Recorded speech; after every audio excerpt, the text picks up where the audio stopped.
Lembra quando eu era criança tinha uma piadinha muito idiota que as pessoas falavam assim: diz peixe, bola, gato bem rápido, né? Fishball cat. Fishball cat. Você pede uma música nos comentários e eu não só traduzo as letras e gírias, como interpreto a intenção subjetiva do artista. Sejam todos bem-vindos a mais uma Red Hot Chili Mondays, onde toda segunda-feira tem vídeo de Chili Peppers no canal. E se eu não traduzisse o Warm Tape, o Foi Chili Peppers ia me perseguir até o fim do universo, né? Então aí, música muito pedida nos comentários há muito tempo, finalmente chegou o dia. Então eu posso aí satisfazer esse desejo psíquico de ter essa música interpretada. E fico muito feliz também que tem muitas pessoas que querem ouvir a interpretação dessa música, né? Então o nosso desejo só se satisfaz quando ele também é desejado. Já começamos com uma dose de psicologia freudiana, fico muito feliz. Felipe Magalhães e Rena Furtive, inscritos assíduos do canal, pediram aí para eu refletir sobre a síndrome do impostor e a autossabotagem. Esses temas aí são muito parecidos, né? Porque um talvez até seja decorrente do outro, assim, né? Ter a síndrome do impostor eu acho que é algo muito natural, é algo muito normal. E eu também agora, para as minhas provas, coincidentemente, estou estudando sobre alguns autores que falam sobre isso. Então é bom que eu pude trazer nessa reflexão, deu uma bela coincidência. Mas a gente não se achar merecedor, né? Por que é a síndrome do impostor, né? A gente achar que tá num lugar que não deveria estar. Isso, claro, é decorrente de muitas outras coisas que acontecem com nós, né? Mas o interessante, assim, que já é uma dica de, não de tratamento, mas de abordagem para esse assunto, né? Que eu tava lembrando do vídeo que eu falei na semana passada, né? Eu me exaltei falando daquele assunto dos Chili Peppers, né? Então ali, do pai do Anthony, né? A criação dele e tal, né? Não viu aquela reflexão? Volta lá no vídeo de Savior, que tem aí um Eduardo bem irritado falando sobre esse assunto. E a ideia é o seguinte, o que isso tem a ver com síndrome de impostor e autossabotagem? É que a gente tem esses sentimentos, né? Ter raiva, ficar irritado com o assunto é natural. O problema é se persistir.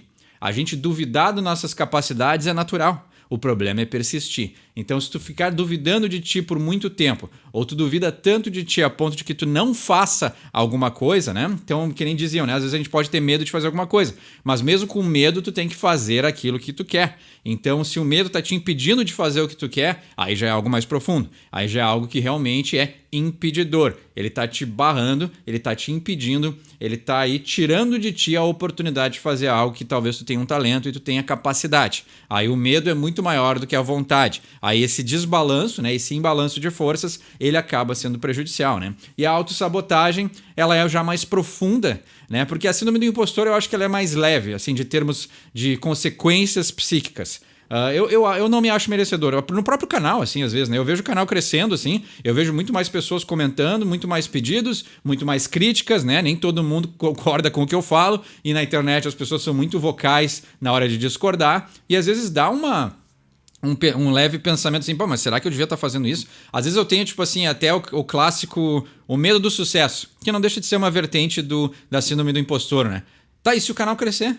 E se esse canal tivesse 50 mil seguidores? São 50 mil pessoas olhando para mim. E isso é uma coisa que desafia as nossas crenças. Desafia aquilo que a gente acredita que a gente é capaz de fazer.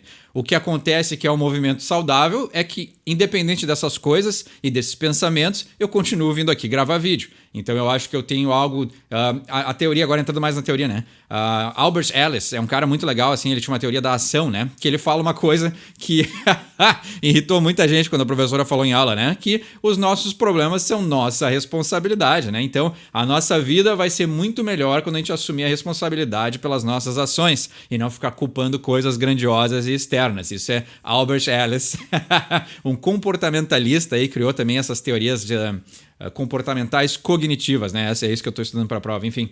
Mas essa ideia de tu te responsabilizar pelas tuas ações e tu ter a vontade, o impulso de continuar, apesar do resto que está acontecendo, é um movimento saudável, né? Então, o que acontece hoje em dia? Eu me irritei no vídeo do Anthony porque, para mim, e aí também essa coisa também assim, tô falando muito dessas teorias porque é o que eu estou estudando, então tá bem fresco na minha memória, né? Mas a ideia é que são crenças, né? Terapia do esquema e essas partes mais comportamentais, a gente tem que desafiar essas crenças internas. Por que eu não me acho merecedor? Por que eu me auto-saboto? Por que eu tenho a síndrome do impostor? Assim, aqui talvez seja uma dica prática, né? Como sempre eu falo que é uma reflexão, não é uma ideia de dar um parecer clínico, mas uma dica prática para resolver e tentar entender o que está acontecendo, se isso está te impedindo de concretizar alguma coisa que tu queira, é tu pensar por que eu estou pensando assim. Tá, no caso da Rena Furtiva, ela falou ali um lado artístico, né, de desenho, assim. Então, o que está acontecendo? Tu está te comparando com outros artistas? Tu acha que o teu desenho não é bom o suficiente? Tu acha... O meu medo quando eu era artista, né, e eu também desenho, né, então eu pensava... Eu não tenho nada de original. Esse sempre foi o meu maior medo, assim. Eu não crio nada que seja tão original quanto as pessoas que eu gosto de assistir, de olhar, de ler, né? De desenho se assiste. Se for animado se assiste, né? Mas eu não tenho nada tão original para oferecer quanto as pessoas que eu admiro, por exemplo. E isso é uma coisa que... Sim, existe, tem esse pensamento. Eu acho que a maioria das pessoas tem esse pensamento no nosso mundo moderno, onde a gente está exposto a muitas pessoas muito boas, e aí isso aí entra uma parte também. Já misturei tudo, né? Misturei todas as teorias e já desviei o assunto. Mas a ideia é a seguinte, voltando para Albert Ellis: desafia essa crença, né? Então, antes de eu falar o resto que eu vou falar, desafia essa crença interna. Por que eu estou pensando assim? Por que eu me auto-saboto? O auto-sabotar é, digamos, com esse exemplo do desenho, né? Pintou uma oportunidade de ser um desenhista profissional. Poxa vida, não, eu não sou bom o suficiente, eu vou recusar. Isso é autossabotagem. Tu elimina aquela possibilidade de validar o teu talento porque tu tem medo que o teu talento não seja o suficiente. Então é um processo meio complexo, assim, né? Porque não tem nada externo dizendo que tu é ruim. Às vezes tem, mas nesse exemplo não tem nada externo dizendo que tu é ruim. Mas tu mesmo não se acha bom o suficiente para aproveitar a oportunidade. Então é totalmente um movimento interno e aí tem a ver com essas crenças, né? Então tu acredita que tu não seja bom o suficiente, mas o mundo não te disse isso, né? Eu tinha um professor lá em desenho que ele era muito severo, ele era muito rígido, a gente não se dava bem, ele não conseguia fazer uma análise construtiva de um desenho, ele só apontava as falhas. E para um artista que precisa validar o seu talento, né? E ainda mais quando tu é mais novo, que essa validação é mais importante, então também tem a ver com as etapas da vida. Mas o que acontece é o seguinte: um dia ele veio falar comigo e ele criticava tanto os meus desenhos que eu já falei para ele assim: meu desenho não tá bom, eu não gostei disso. Aí ele segurou meu braço assim e falou: para, se tu diz pro teu espectador que o desenho é ruim, tu tá tirando dele a oportunidade de interpretar por ele mesmo aquele desenho e essa obra de arte. E muitas vezes as pessoas vão achar bom o que tu faz. Mas se tu já deu essa premissa, né? O trailer do teu filme já diz que o filme é ruim, a pessoa não vai assistir o filme. Então tu vê como essa autossabotagem, claro, né? Que aí tem a maldadezinha do professor, que ele internalizou isso em nós, né? Ele tava sempre criticando, aí tu começa a ver todo o teu desenho com um olhar crítico, né? Então a ideia era estimular tu ser crítico, mas ele fazia demais e aí ele estimulava essa baixa autoestima, né? Esse senso de síndrome do impostor, uma baixa valorização, uma baixa autoaceitação. Então também tem um movimento externo, assim, né?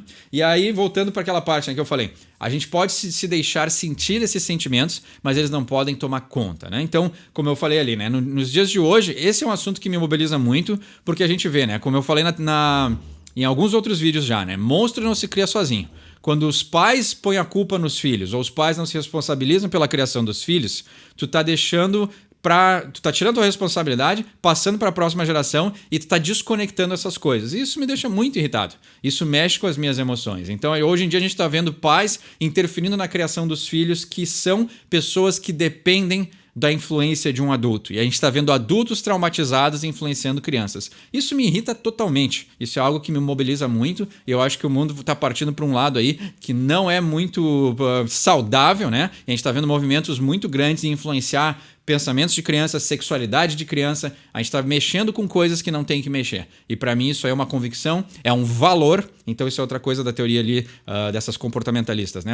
A nossa crença e os nossos valores, eles têm que estar muito certos. E aí isso é o que nos ajuda também a mitigar, né? A diminuir essas vozes que dizem que a gente não merece, né? Então a autossabotagem, essa dificuldade de aceitação, a síndrome do impostor. Se os meus valores internos não tivessem muito concretizados, eu não ia ter coragem de falar o que eu penso. Então, quanto mais a gente tem um interno forte, mais tu consegue aguentar essa pressão externa do mundo. E às vezes as pessoas que criticam aquilo que a gente pensa, elas não têm a vida organizada, elas não têm os seus traumas resolvidos. E aí a gente, por estar fragilizado, a gente acaba aceitando a opinião do outro só porque ele está gritando mais alto. Então isso também é um outro exercício que é muito bom. Ver o que tem de interno, de valor, aquilo que tu realmente acredita que é certo para ti e ninguém no mundo vai mudar essa opinião. Claro que às vezes a gente pode ser cabeça dura e acreditar em valores que também não são muito corretos, mas aqueles valores essenciais, assim, né? Então, pra mim, assim, cara, não mexe com criança. No momento que o pai do Anthony diz ali que não era comum dar droga pros filhos, não era, cara. Tu tá querendo fugir da responsabilidade. E aí mexe comigo.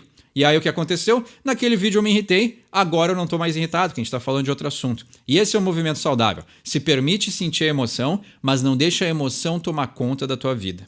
Então, para encerrar a reflexão de hoje, eu só gostaria de compartilhar uma teoria aí. É algo que eu penso já faz alguns anos, assim, e cheguei a essa conclusão observando o processo criativo, e também isso é algo que me interessa muito. Então, é um tema que eu gosto muito de refletir sobre, né? De onde vêm as ideias, como é que elas se formam, como que a gente consegue ser original transformando outras coisas, né? Porque a gente não consegue ser 100% original, porque nosso pensamento e a nossa criatividade sempre é baseada naquilo que a gente consome. Então, tem vários limitadores da criatividade, assim. É um tema que eu adoro demais, enfim. Então, a minha teoria, assim, ou algo que eu reflito sobre, até não sei se já pensaram sobre isso, ou se existe algum autor que pensou sobre isso, mas, e talvez isso possa ajudar para a pessoa que está no processo criativo, ou até no processo de estudo, no processo de tentar melhorar a forma como enxerga as coisas. Eu pensei nessa teoria, a teoria de Eduardo, que a nossa porta de entrada e a porta de saída da nossa mente, ela é a mesma. Então, tu só consegue consumir ou tu só consegue produzir. Mas tu não consegue consumir e produzir ao mesmo tempo. Então eu acho que é um movimento interessante, assim, porque às vezes a gente se força tanto a aprender, e aí tu começa a aprender, e na hora de praticar não sai nada. Ou às vezes tu pratica, e falta alguma coisa teórica para evoluir. E eu acho que esses movimentos, assim, é quase como respirar, assim. Tu não consegue inspirar e expirar ao mesmo tempo. Então tu tem que inspirar alguma coisa que seja criatividade teórica, mas tu tem que expirar o conteúdo original. E eu acho que essa ideia de entra influência, sai criatividade, é um exercício, é um movimento que muitas pessoas não fazem. Eu conheço pessoas muito próximas e muitas pessoas, né? Não estou falando de ninguém específico assim, mas eu já conheci muitas pessoas que se agarram na teoria. E elas só ficam inspirando teoria. E aí dá uma sobrecarga de inspiração teórica que na hora de expirar não sai nada original. Então eu acho que para esse movimento assim é muito interessante. Inspira um pouquinho de teoria, mas expira a criatividade. Esses movimentos eles têm que acontecer em paralelo. Não pode focar só num. Não, agora eu vou ficar sentado aqui, eu vou ficar criando, até sair a obra mais original do mundo. Não vai acontecer. Então, consome algo que vai te agregar conteúdo e vai inspirar a tua criatividade, mas não fica só consumindo. Se tu quer ser um criador, tu precisa expirar e acabar criando também. E eu acho que esse movimento é uma coisa que muitas pessoas não pensam sobre, assim. Eu, como andei muito nesses meios de pessoas criativas, é muito difícil tu ver alguém que tem esse balanço. E eu mesmo me enrolo com esse balanço porque eu gosto muito mais de criar do que absorver a teoria. Então, para mim, que sou muito prático, teoria é um troço que me incomoda demais. E aí eu acabo só tentando criar. Então, isso aí acaba também criando travamentos, porque se tu não recebe nenhum estímulo externo que modifique um pouco o jeito que tu pensa, tu acaba sempre criando a mesma coisa. Então, são jeitos diferentes de absorver e externalizar o conteúdo que tu absorve, assim. Então é bom ter isso em mente, assim, porque talvez possa ajudar ainda mais para a pessoa que está com essa dificuldade criativa, assim. É uma coisa que eu penso bastante, não sei se existe uma teoria sobre isso, mas eu espero que a reflexão tenha ajudado em algum ponto hoje, né? Porque foi bem, atirei para muitos lados, porque também é um assunto bem extenso e tem várias coisas que a gente pode falar sobre isso, né? Mas então eu agradeço aí pelo pedido da reflexão. Quer pedir uma reflexão para um próximo episódio? Pode deixar embaixo nos comentários. E vamos falar de warm tape, né? A fita aquecida.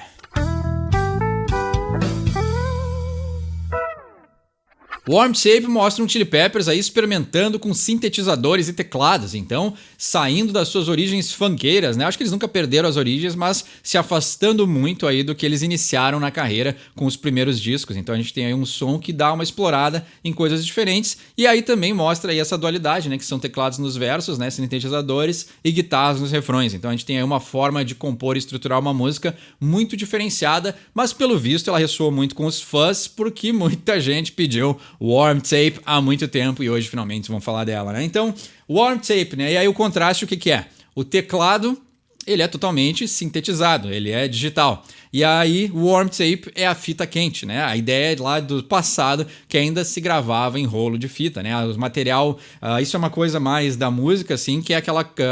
as pessoas mais puristas, né? E eu me enquadro nisso total, assim, né? Mas os equipamentos antigos que funcionavam a válvula, né? Gravação em rolo de fita, isso era quente, isso aquecia o som. É uma característica da fita, do analógico, aquecer o som. Quanto mais quente a válvula tá, melhor sai o som. E aí dizem, né, que tem uma coisa chamada, se não me engano é o breaking point, que é quando os melhores amplificadores, né, ou o melhor som de um amplificador sai quando ele está a ponto de estourar. Então a válvula está tão aquecida, o amplificador está tão quente que se tu aquecer um pouquinho mais ele quebra, mas dizem que é exatamente nesse ponto que sai a melhor distorção do mundo. Então, bandas profissionais como o Chili Peppers e outras mais famosas que têm grana para tudo isso, tem fileiras de amplificadores e eles na verdade não estão todos ligados, né? Eles estão todos ali esperando para que um vai quebrar, e é certo que vai quebrar, para o outro já estar ligado e tomar o lugar. Então o fã não escuta a diferença no som, mas eles estão todos ligados em linha e aí um vai quebrando e o outro toma o lugar. Assim. Eu lembro que o AC/DC, eles têm, se não me engano, são 16 ou 18 Marshalls lá de 1960, todos ligados. E aí só tem um controlador ali, que é o cara que fica atrás da mesa, que quando um quebra, ele já muda para o outro que já está ligado. E como todos eles são da mesma marca, mesmo modelo, mesmas válvulas, a diferença no som, claro, para o fã que está no estádio, tem todo aquele clima e tudo mais, o fã não nota. Mas na verdade são amplificadores diferentes que estão sendo escolhidos e selecionados, enquanto um quebra, o outro toma o seu lugar. De tão purista que eles são pelo som, né? Então eles estão dispostos, e provavelmente isso vai no preço do ingresso também, a se deixar quebrar um amplificador em nome da pureza do som, o que é algo belo. Eu acho que muito poucas bandas fazem isso hoje em dia. E aí tem essa ideia de manter o som raiz, né? O som aquecido, o som quente como era antigamente, assim. Então é bem interessante como esse processo funciona de bandas que podem fazer isso, né? E são raríssimas as bandas que ainda fazem esse processo. Mas é muito interessante e até muito belo, assim, né? Tu querer dar pro fã essa ideia da quentura raiz e original do analógico. Vamos pro verso 1, então, ele diz: Shiver me girl, deliver me darling, pushing up to you, a river that runs right through you, né? Então aqui, letra sexual, né? Shiver for me girl, né? Treme por mim, garota.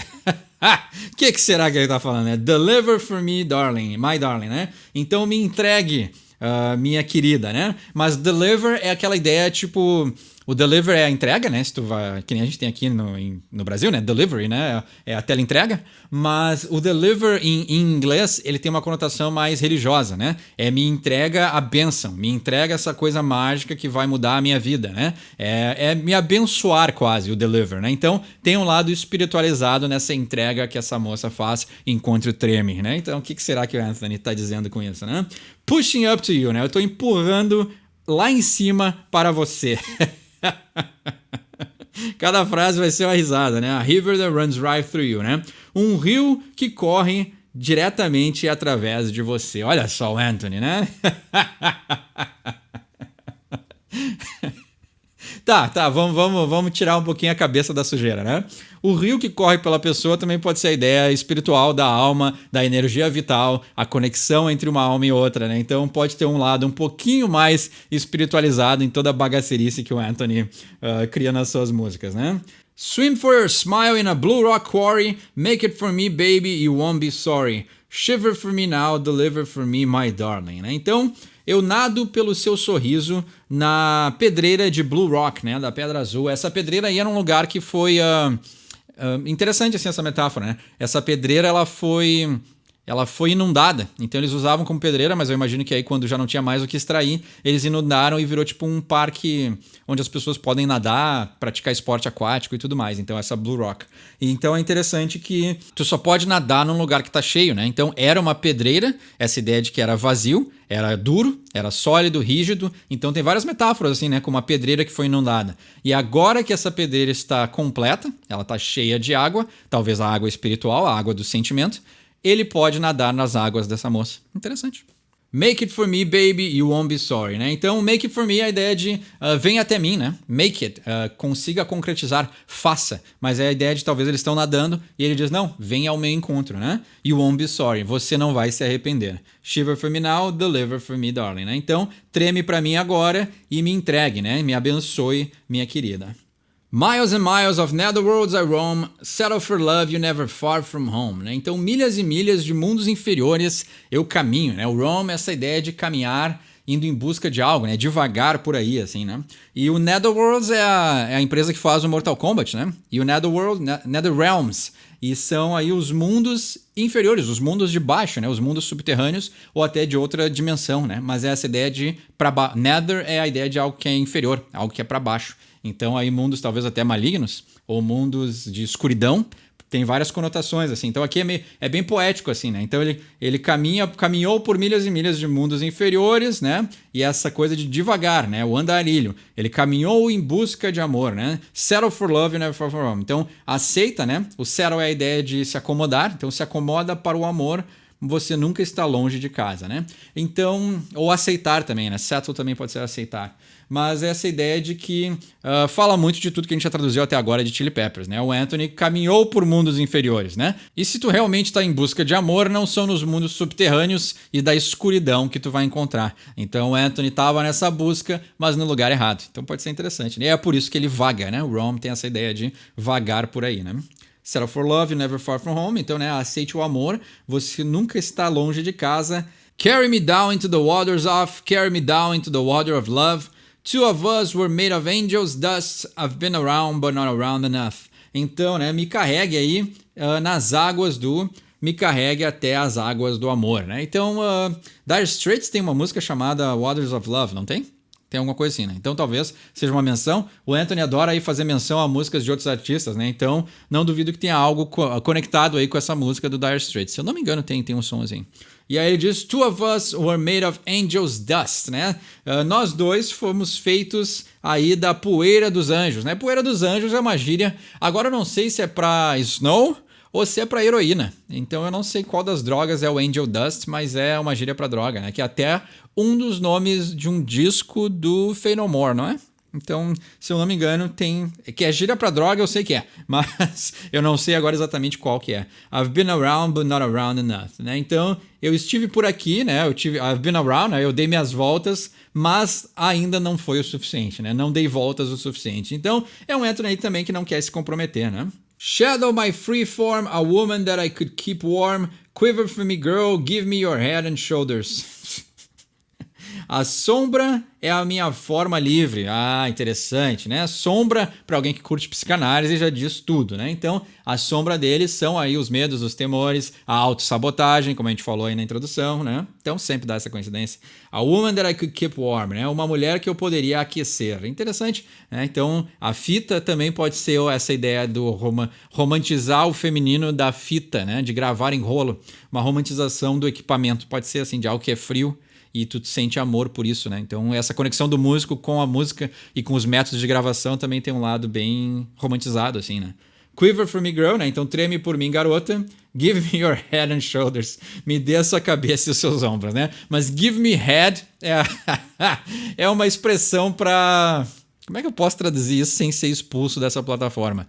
Give me head, né? Me dê a sua cabeça. Lembra quando eu era criança tinha uma piadinha muito idiota que as pessoas falavam assim, diz peixe, bola, gato bem rápido, né? Fishball cat. Fishball cat.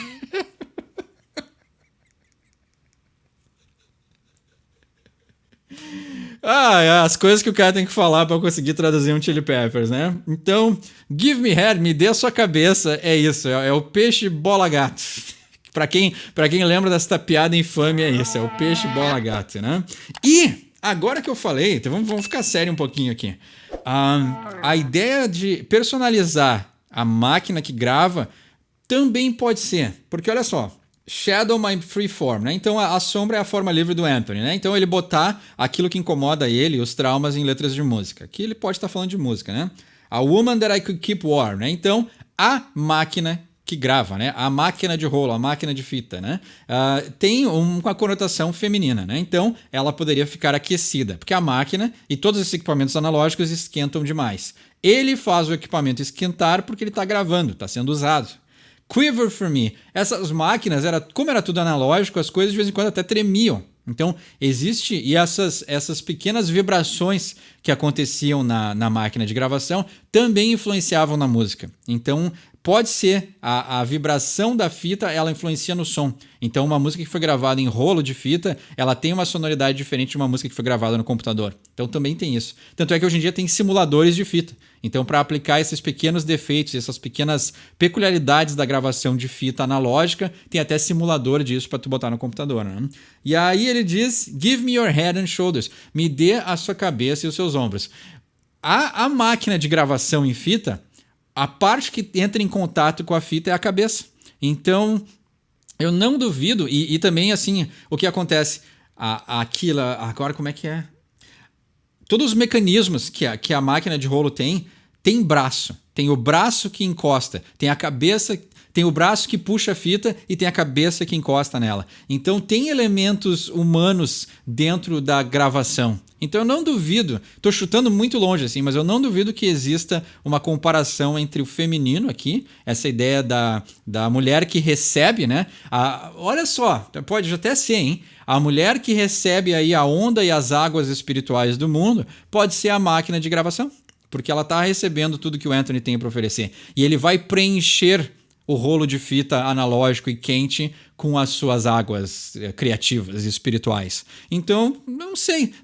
Talvez é um chute longo, mas talvez acerte. Shot from the pages of love and glory, sleeping next to you and I'm in your story, shadow my free form, a woman that I could keep warm. Né? Então, eu atirei, né? Ou atirado das páginas do amor e da glória. Então pode ser poesia, né? Sleeping next to you and I'm in your story, né? Dormindo perto de você e eu estou na sua história. Dormir no estúdio. Estar perto da fita, né? Então, a fita para aquele que grava um álbum é uma das coisas mais preciosas. Então, o cara tá muito próximo e tem uma conexão até espiritual com a gravação, faz sentido. Não duvido que ele esteja falando de uma namorada também, eu tô viajando a full, pode ser. Mas não é difícil enxergar essa relação entre os músicos, principalmente músicos que experimentaram e viveram nessa época analógica. Então, ter essa conexão mais romantizada até dessa relação entre aquele que grava e aquele que é gravado. Shadow my free form, a woman that I could keep warm. Né? Então a sombra é a minha forma livre, uma mulher que eu poderia aquecer. Let's go, I know I make it for two, intuition's only what you take from it. I know I make it for two, you were there and I was fortunate. Então vamos lá, né? Let's go, eu sei que eu faço ou que eu entrego para dois. Intuition is only what you take from it. A intuição é apenas aquilo que você tira dela. Interessante. I know I make it for two, you were there and I was fortunate. Eu sei que eu faço por dois, ou seja, essa ideia também de se entregar, ou talvez ele entregue demais e a outra pessoa, né, saindo dessa analogia de música e gravação, mas talvez ele entregue demais e a outra pessoa não entrega. Né? Ou coisa também de alguém que teve uma criação como a do Anthony, então ele querer compensar a falta que ele teve, aí ele se afoba demais, pode ser também, né?